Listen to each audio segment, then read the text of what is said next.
wameingia katika kanisa. Kwa sababu upagani ulikuwa umeingiliana na nini? Na Ukristo. Na makosa yaliyofanyika kwa kanisa ni kwamba wakati Konstantini alikuja kwa kanisa, ati sasa amebadilika.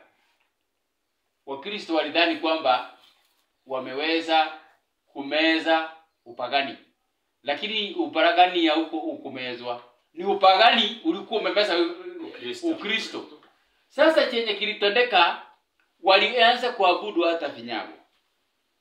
Na wakakuja na system nzuri ya kuhakikisha kwamba sasa hivi vinyago hatuabudu, wacha tu tuweke kwa sababu ya kukumbuka. Wakaweka St. Peter, vinyago ya St. Peter, St. Luke, wakaweka vinyago hivyo kwa kanisa. Kwamba vinyago hivyo vinawakumbusha historia ya watakatifu. Lakini ilikuwa ni hiyo ilikuwa mbinu ya kuhakikisha kwamba watu wa Mungu wameanza kuabudu vinyago.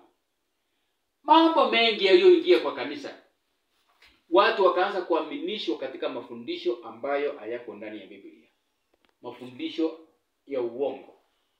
Sasa katika kipindi hicho kanisa la Mungu lilikaa, ndio maana tunaposoma about 7 seals.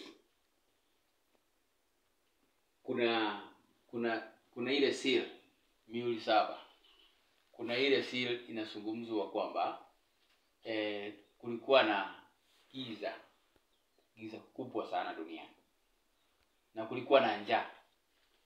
Alafu mtu atakuwa anafanya kibarua, lakini hicho kibarua ile yatalipwa itatosha hiyo jioni tu.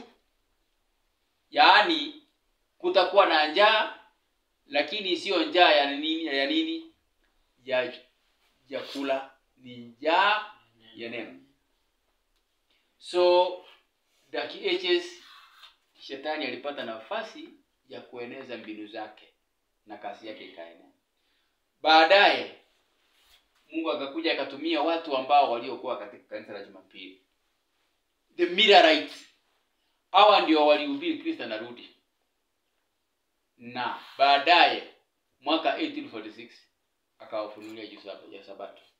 Kuna mwanadada alikuwa anaitwa Rachel Oakes. Alikutana na Joseph Page. Joseph Page ni one of the pioneers. Akamuuliza, do you keep the Sabbath? Joseph Page akamwambia yeye hakuwa na hiyo habari.